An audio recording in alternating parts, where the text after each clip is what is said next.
Hello, we are back with an Outriders video in preparation for the Outriders Worldslayer DLC, which is dropping on June 30th.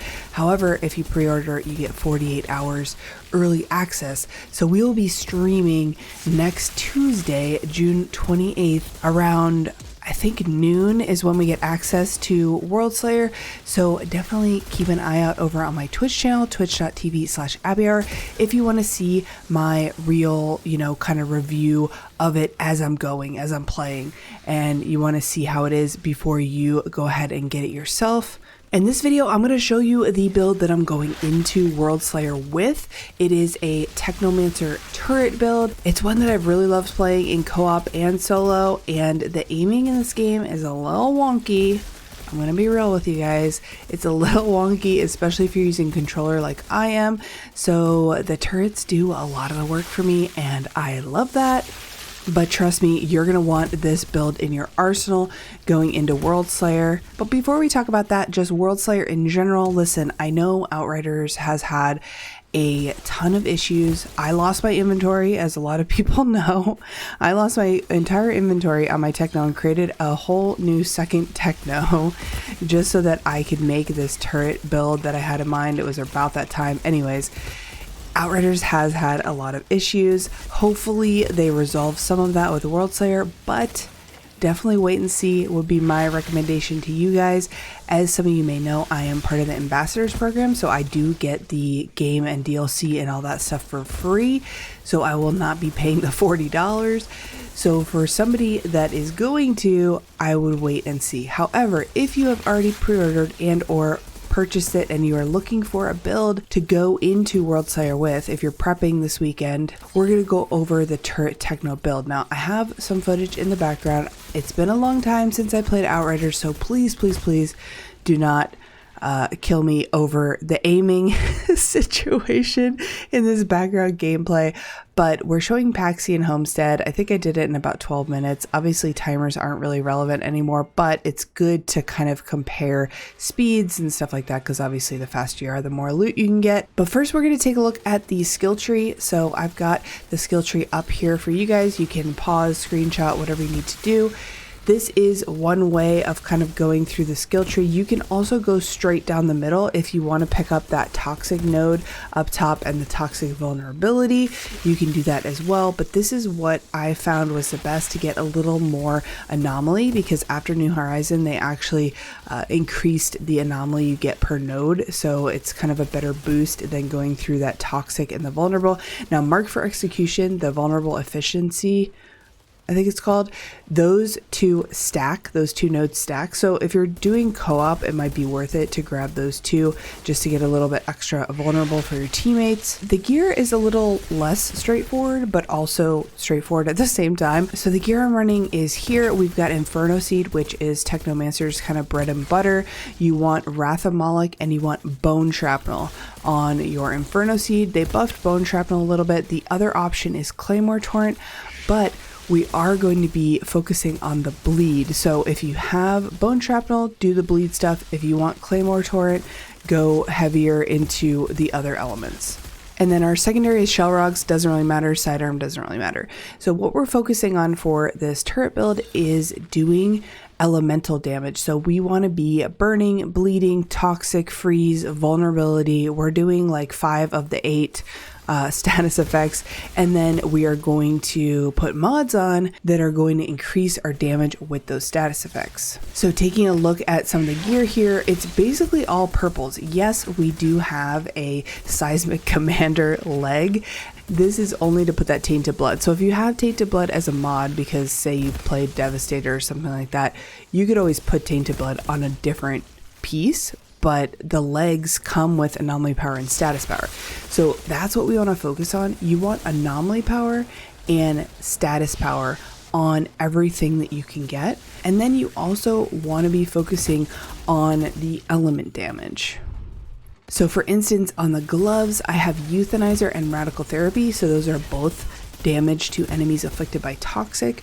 On the pants, like you saw, we've got tainted blood, which is going to affect enemies that are bleeding, which we're doing through our bone shrapnel.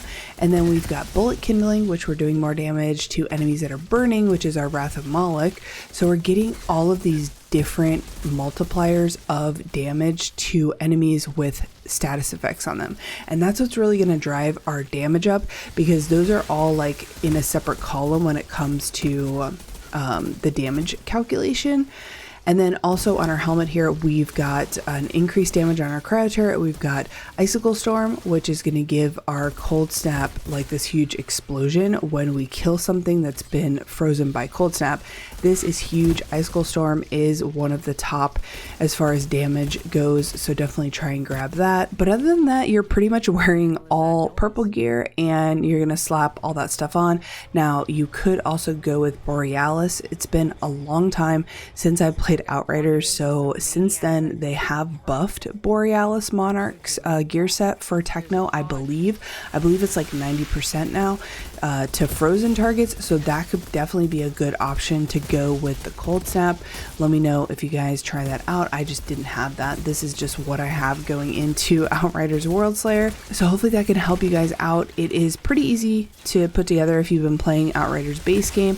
Obviously, if you're going into Worldslayer just as a brand new player, it's going to take you a long time to gather up these mods, like the tier 3 mods that I put on here, because we do have a lot of tier 3 mods. So this is more for people who've played the base game, are max level, and want to know what kind of setup to put together. Obviously, you could do blighted rounds Techno, but I plan to play co-op, and blighted rounds is notoriously bad for just dropping the rounds and losing them due to lag and things like that, so I will not be doing that. But that's going to be it for the video. I hope you guys enjoyed it, and I will talk to you in the next one. Bye.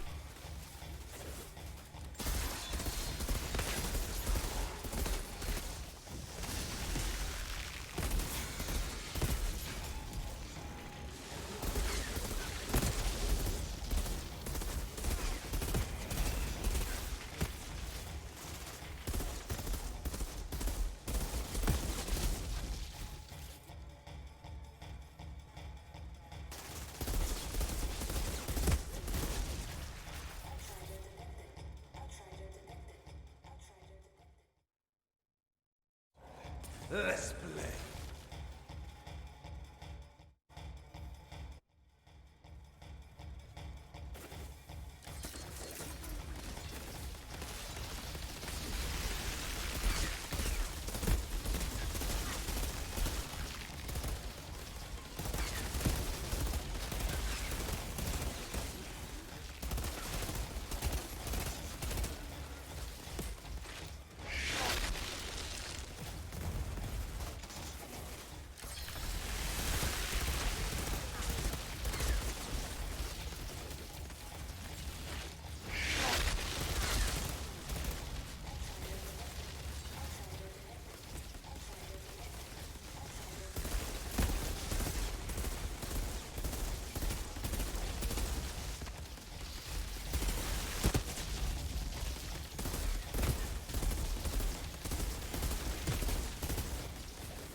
Outrider detected. Cullen, the Access bandit leader's granted. taken care of. Your pass is clear. Where'd these bandits come from anyway? They were insurgents. Defected to our side